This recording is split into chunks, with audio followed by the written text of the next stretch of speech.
पुष महिनाको पहिलो हप्ता मध्य दिनसम्म पनि सूर्यनारायणको दर्शन दुर्लभ भएको थियो। आकाशले रातिदेखि नै घुम्लुङ्ग ओडेको कालो बादलको घुम्टो खोलेकै थिएन।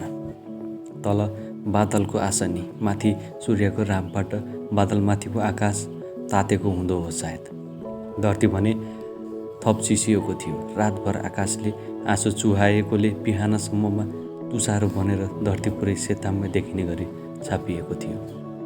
जमेको तुषारोको पातलो तहमा खुट्टा राख्दा काँच टुटे जस्तो आवाज निस्कन्थ्यो। नाङ्गा गोडाले भुइँमा टेक्नै मुस्किल थियो। आकाश नखुले पनि दिन चढ्दै जाँदा तुषारोको तह पग्लिएर पानी बन्यो। पानी भापमा रूपान्तरित भएर फेरि आकाशतिर उड्यो। बिहानको अपेक्षा मध्य दिनसम्ममा चिसो आधै कम भए पनि ओढनी छोड्न मुस्किल पर्ने चिसो भने बाँकी नै थियो। सूर्यनारायणको दर्शन दुर्लभ भएको हुनाले दरबार बाहिर निस्कनै गाह्रो थियो। महाराज घनश्याम छार्काले पाखीमा गुटमुटिएर बैठक कक्षमा धुमधुम्ती बसिरहेका थिए। प्राय सधैँ ध्यानमग्न रहने, एकहोरो चिन्तन गरिरहने मानिसहरूसँग बढी बोल्न नरुचाउने स्वभाव उनको थियो। आज पनि महाराज मौन व्रती तपस्वी झैँ भोजनपछि कोठाभित्र डल्लो परेर सोचमग्न थिए। खानपिन सकिएपछि महारानी गुलबन्द सानो चाँदीको रिकाबीमा साँझको दाउराबाट निस्केको चामलको पिठो जस्तो फुल खरानी, एक चिम्टी, एक गुल्टो कपास र बाती राख्ने सालको ठुलो बोतो लिएर बैठक कक्षमा प्रवेश गरे।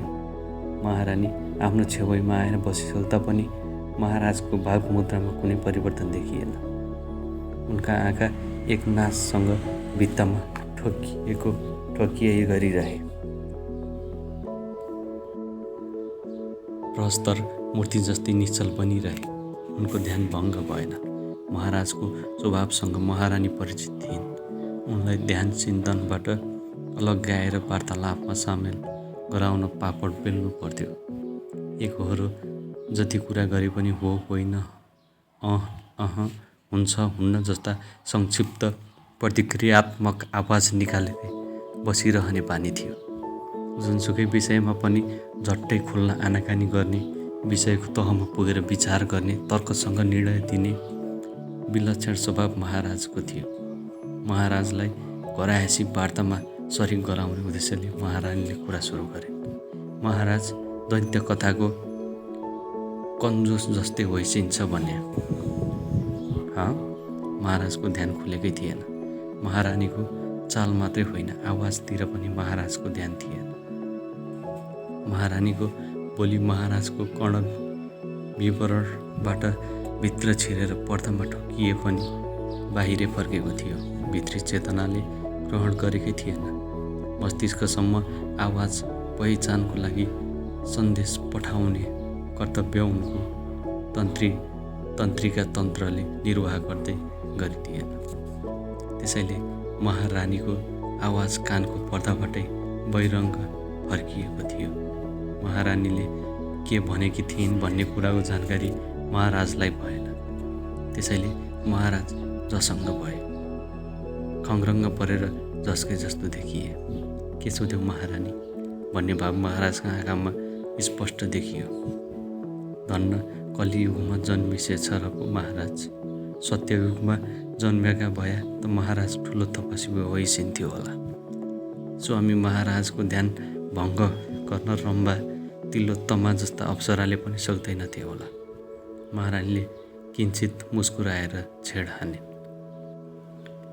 आफूले महारानीको कुरा सुन्न नसकेको कुराले महाराजलाई अलिकता असजिलो अनुभूति गरायो।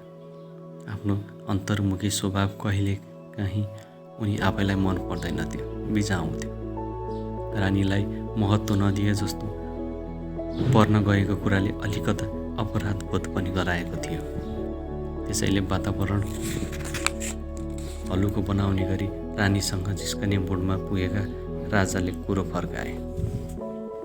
हो त कुसमयमै जन्मिएको हुँ म अघि, सत्ययुगमा जन्म लिएको भए मेरा वरिपरि रम्भा तिलोत्तमा जस्ता स्वर्गका अप्सराहरू झुम्मिन्याथे होलान्। यो कलियुगमा जन्मेका हुनाले गुलबदन जस्ती थोत्री कचकचेको फेला परियो। महिलामा प्रशंसकको भोग सदाबहार रहन्छ। निन्दा वा आलोचना पटक्कै रुचाउँदैनन्।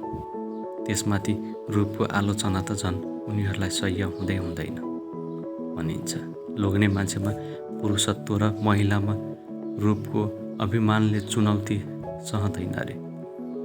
महाराजको मुखबाट झरेको थोत्री भन्ने शब्दले रानीलाई चोट पुर्यायो, बर्मा हात बनायो।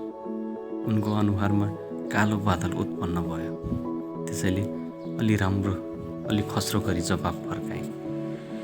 राम्री त जुम्ली राजकुमारी नै थिइन्। उनीकन रत्याई राख्न किन नसकेको त? महाराज घनश्यामको पहिलो विवाह लमजुङकी राजकुमारीसँग भएको थियो। जुम्लाकी राजकुमारी जयन्तीसँग उनको विवाह दोस्रो थियो। जेठी रानीले कान्छीको आगमनपछि आफू उपेक्षित भएको महसुस गर्नु परेन। समयवश पहिलो गर्भ कान्छी महारानीले धारण गर्यो। त्यसपछि उनको मान बढ्यो। छोरा नै जन्मने हो भने भावी युवराज आफ्नो कोखमा हुर्कँदै गरेको कुरा कम्ती गौरवको विषय थिएन। तर आफ्नो गर्वले समेत उति महत्त्व नपाएको जस्तो अनुभूति गरेकी हुनाले गर्व लिएर माइती जुम्ला गएकी थिइन्। दुर्भाग्यवश उनको उदरमा रहेको पहिलो गर्भ दोस्रो राजकुमारको रूपमा जन्म लिइदियो। जेठी रानी गुलबदन पुत्र मलेवमको जन्म 7 महिनामा हुन गयो। त्यसैले गर्भले जेठो भएर पनि भाग्यले जुम्लीका भान्जालाई ठग्यो। भाग्यबाट नराम्रोसँग ठगिएकी जुम्ली राजकुमारी पर्वत दरबारलाई हुर्क्याउन जुम्ला गएकी उतैको उतै रहिन्। रानी गुलबदनको इसारा उनी जुम्ली राजकुमारीतिर थियो।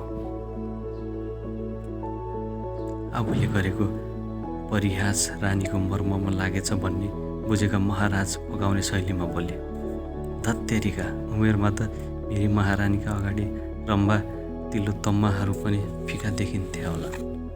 अलिकता उमेर ढल्क्यो र हुन त यतिखेरसम्म त स्वर्गका परीहरू पनि बुढी भइसकेका होलान्। केश फुलिसके होला, नजर बसिसके होलान्, दाँतहरू झरिसके होलान्, अनुहार चाउरी परिसके होलान् नि। अप्सराहरू पनि कहिले बुढी हुन्छन् र? स्वर्गका अप्सराकन त अजर अमरको वरदान प्राप्त हुन्छ रे। आफू परियो मनुष्य, सधैँ जवान रहने वरदान कहाँ पाई? त्यसमा पनि छोरी मान्छेको शरीर पहिलो बच्चा नजन्मदासम्मको हो। मेरा त 4-5वटा बच्चा भइसके। उमेरले पनि 50 को नेटो काट्यो। अनि कहाँ अप्सराको जस्तो रूप होस् न लावण्य। पैसामा त म पो कोभन्दा कम हुँदियौँ र? महारानीको रूपाभिमान बोल्यो। महाराज मनमनै मुस्कुराए। महारानीको मर्ममा चोट पुग्यो कि भन्ने अनुभूतिले किन हो कुन्नी उनलाई अलिकता नरमाइलो लागेको थियो। रूपाभिमानको महिला मनोविज्ञानप्रति उनी सचेत थिए। महारानीको रोष शमन गर्ने ब्रह्मास्त्र रूप प्रशंसा हो भन्ने अनुभव र ज्ञान उनमा थियो। त्यसैले अलिकता ठुस्केकी महारानीलाई सामान्य स्थितिमा फर्काउने उद्देश्यले शब्दमा मिठास घोलेर कुरा सुरु गरे। महारानीबाट अप्सराको कुरा निकल्याएको हुनाले मैले बोली छोप्याएको मात्र हो। मेरी महारानीकन 3-4 सन्तानकी आमा बन्न कसले सक्छ? पुराण कथामा जस्तै स्वयंवरको घोषणा गरिकन वरपरका राज्यहरूमा निम्ता पठाउने हो भने दमयन्तीको नक्कली स्वयंवरमा झैँ मेरी महारानीकन आफ्नो दरबारमा भित्र्याउन दर्जनौँ राजाहरू प्रतिस्पर्धामा उत्रन्या छन्। मेरा महारानीका निमित्त कति महाराजबीच काटाकाट मचिन्थ्यो होला। अप्सराको कुरा कथाको कुरा हो, किताबको कुरा हो। मेरी महारानीको मोहिनी रूप वास्तविकता हो, निखर सत्य हो। मेरी महारानीको एक झल्को दर्शन पाउन्या हो भने महादेव पनि विष्णुको मोहिनी रूपमा लट्ठिए जस्तो पछि लागन्थ्या होला। महारानी खितखित्याइन्। आफूलाई मनाउने महाराजको धम्मरदोष प्रयत्न देखेर आनन्दको अनुभूति भएको थियो। महाराजलाई यथार्थ धरातलमा ओह्राल्न सधैँ केही न केही प्रयत्न गर्नै पर्थ्यो। कुराकानी गर्ने मुडमा ल्याउन गाह्रो थियो। मुडमा आइसकेपछि उत्तिकै गहिरिए मन छाम्ने क्षमता महाराजमा थियो। उनको त्यो विलक्षण खुबीले महारानीलाई दङदास बनाउँथ्यो, सम्मोहित गर्थ्यो। त्यसैले त 3 दर्जन वर्षहरू सँगसँगै बिताएको पत्तै भएन। पर्वत दरबार भित्रिएको हिजै जस्तो लाग्दैछ। 5 जना राजकुमारहरू जन्मे। 2 कोरी हिउँद बर्खाहरू यसै गरी बिते। नियास र मान्नुपर्ने दिन कहिले आएन।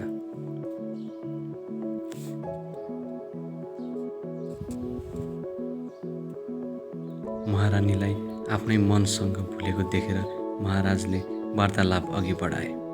महारानीबाट के सोधनी भया थियो कुन्नी? कुरो कता बरालियो। महारानीका नजर महाराजका अनुहारमा गाडिए। उनको केटाकेटीको जस्तो निर्दोष अनुहारमा माफ गर भन्ने याचना भाव थियो। महाराजको सरलताले रानीलाई पगाल्यो। अनुहारमा अलिकता मुस्कुराहट ल्याएर रानीले पुनः प्रश्न दोहोऱ्याइन्। महाराज साँच्चैको महाकन्जुस होइसिन्छ भनेको होइन। महारानीको कुन इच्छा पुरा गर्न इन्कार गरे र मैले मागन्या नै हो भने यो ज्यानै समेत दिन तयार छु। महारानीबाट मागेको कुन कुरा दिन कन्जुसाइ भयो मबाट? महाराजले व्यग्रता प्रदर्शन गरे। उनको मनमा साँच्चै आफूबाट अपराध भएछ कि कुनै गल्ती भएछ कि महारानीको इच्छाको अनादर भएछ कि भन्ने खुल्दुली थियो। परेको र मागेको बेलामा ज्यानै अर्पणे भाव प्रदर्शनका लागि महाराजले घुम्लुङ्ग ओढेको छार्काले पाखी पछिल्तिर तर्काएर सक्लो शरीर रानीका हजुरमा समर्पण गरे जस्तो चेष्टा देखाए।